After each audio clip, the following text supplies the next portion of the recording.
Hi there, Siham Cyrene here at Better Conversations. Good to be with you again this week. I want to talk to you about how you can use coaching conversation skills in a 5 minute conversation. And very often in our Leaders Who Coach program, leaders will ask, do I have to have a full 1 hour one-to-one direct report meeting in order to use these skills or have an impact in my conversation? Sometimes I'm just really rushed. I've got back-to-back meetings and I just need a quick check-in. So how might I use these skills? Are they relevant? And absolutely, you can use your coaching conversation skills in any conversation, in any situation. You could be at the supermarket, you could be, in a negotiation. You can use these skills everywhere. But I want to show you, I'm going to share with you 5 questions that you might use in 5 minutes, in a 5 minute conversation with a direct report. So if you've got any questions about this, do drop them in the chat and I will respond. So when can you use coaching conversation skills in your day-to-day work? Well, there are many different ways, but I'm going to keep it simple. Look at the near the moment events. So that might be before a presentation, it might be after the presentation, it might be before a meeting, it might be that you've just had a planning meeting and you just want to do a quick follow-up with somebody afterwards. So these are great for being able to just make sure, okay, are you really clear about what needs to happen? Was there any ambiguity? Maybe you didn't get a chance to actually cover something in a meeting. But in the interests of everybody's time and so on, you thought, I'll leave that till later. I'll catch up with them after the meeting. So you'd want to use these, or they're most effective when they are near the moment, near the event, and that can be before or after. So, and that might be either a planned meeting or check-in, or it could be a sort of impromptu. As I just mentioned, it might be, we didn't get to that in the meeting, so I'm going to follow up with you afterwards. Or could you hang back for 5 minutes so we can sync up? Or just run through some things. So, or it might be a planned one. It might be something that you have had a big meeting with that individual and you've agreed that you're going to check in on them in a couple of days' time to see if things are still good for them. All right, so let's have a look at some of the questions that you could use. Where are you stuck?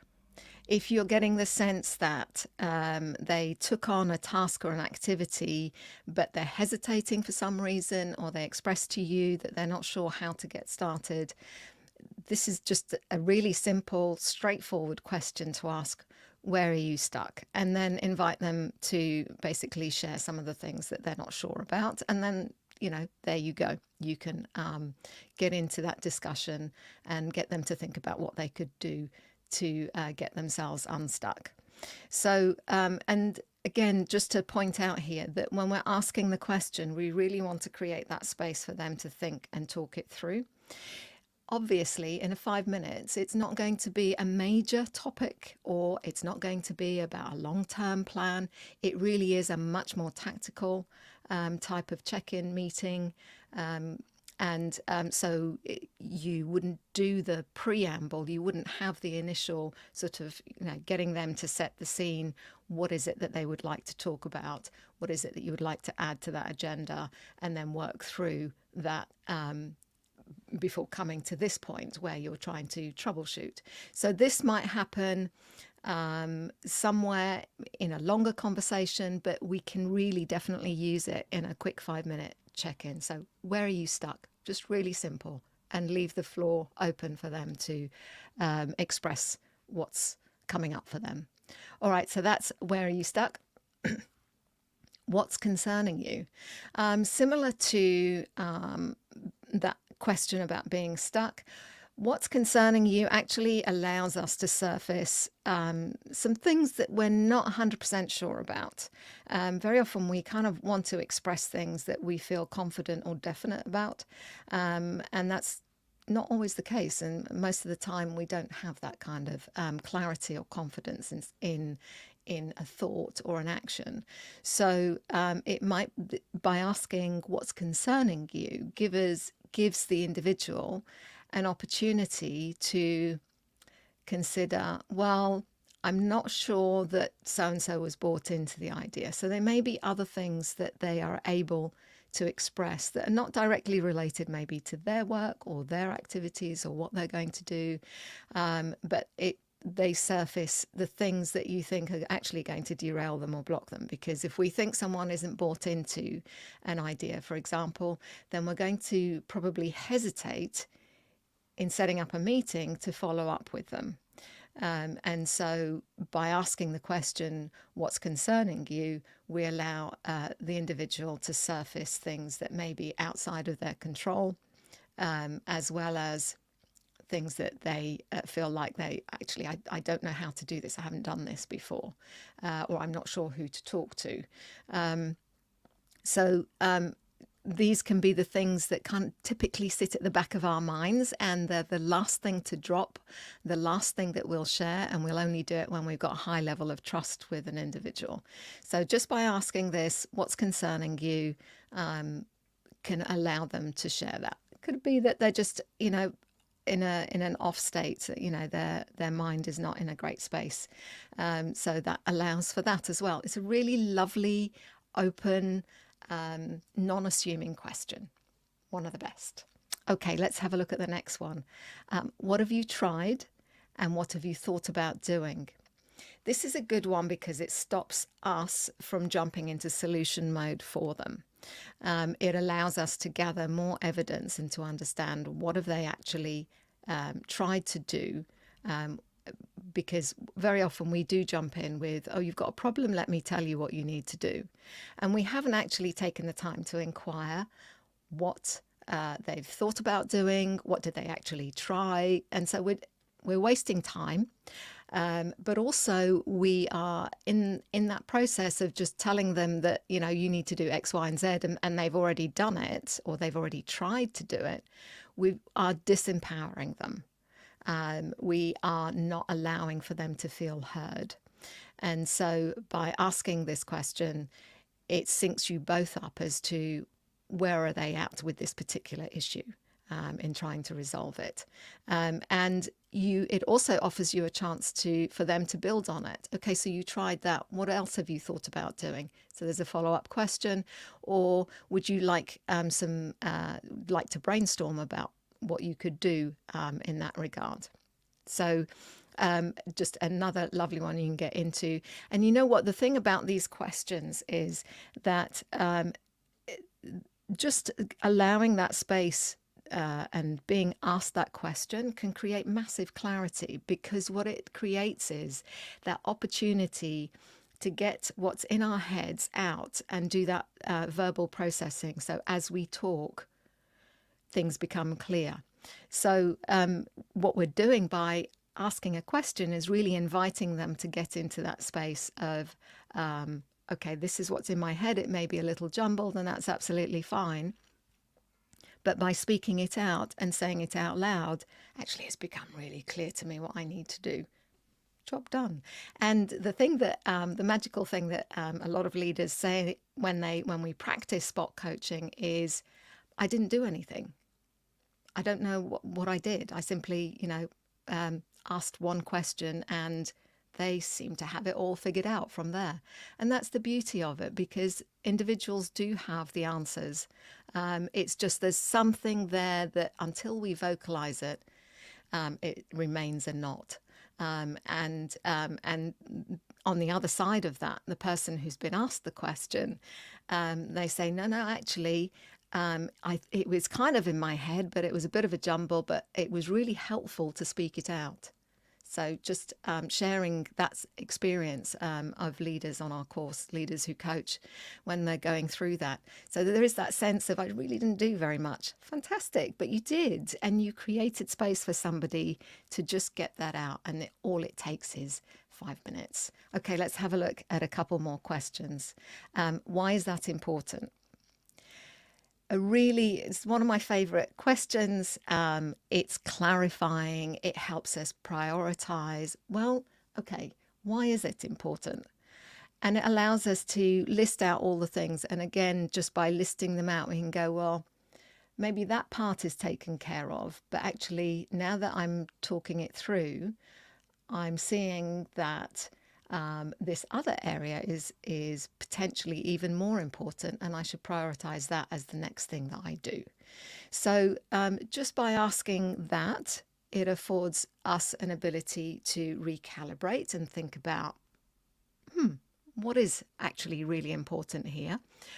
Also, it allows us to check in with our personal values. Well, it's really important to me because the quality of the work matters. I think we should be putting out high quality work, and it shouldn't go out to the customer at a certain, at a substandard level. So, and that validation, that self-validation, gives that individual the motivation, the emotional commitment to follow through on what it is that they need to do.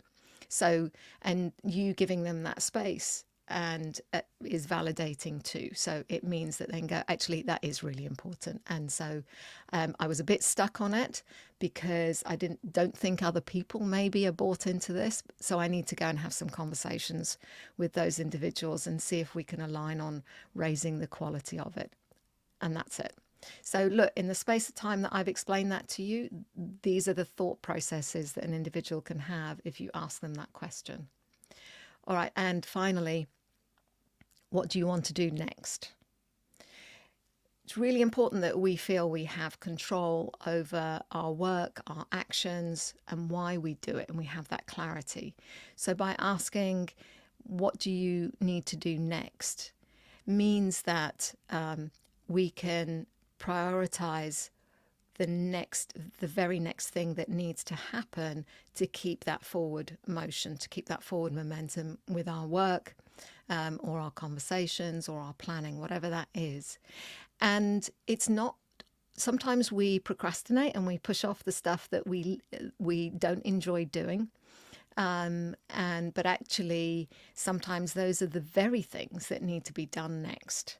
And so by asking this question, we allow for that. Yeah, I don't really want to do that just yet. It's not my favorite bit of the work, but I can see that it's there's a dependency on what else comes next, and actually maybe that will set my conversations up much better if I do this one thing first. So for example, if I do write that summary of what we've agreed and email it to them, then that sets the conversation up better for when we meet in a couple of days' time. So just an example there.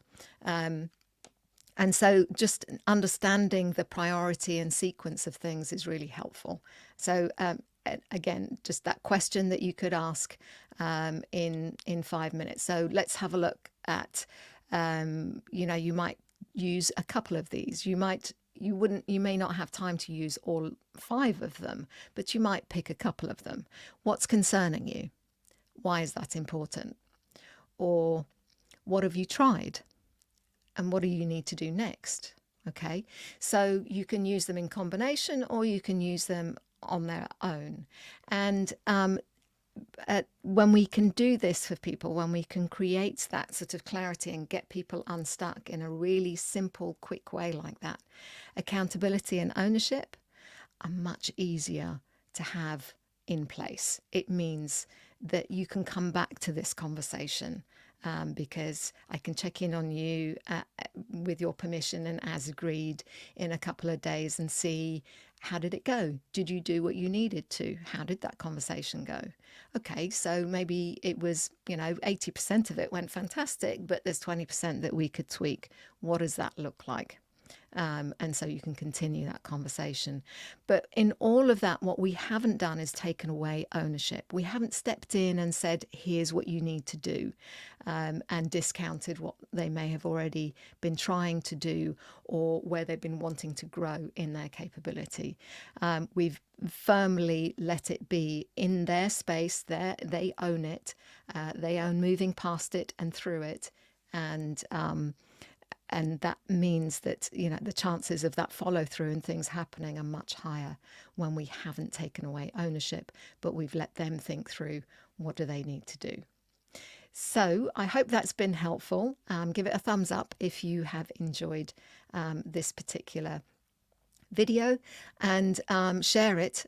We all get stuck on these things, and in our effort to help and move things along quickly, and the pressure of time that we have, we can jump in too quickly. But I hope that helps you kind of slow yourself down and think about alternative ways that you could be in the conversation for that person. And if you would like to learn more, these are the skills of leaders who coach.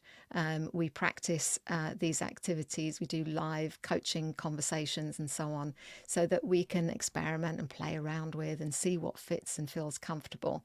And so if you're interested, do check out details of the course on our website, and when the next public cohort is. And if you're interested in these skills for your leaders in your organization, then we also run internal company cohorts as well. So do check out the information there. Also, you can access this talk on our podcast. So if you prefer to listen as you're doing other things, fantastic. You'll find us on Podbean, Apple, Spotify, and many other fine places. Until next week, I hope you have some wonderful conversations, and do drop me a line if you've got any questions.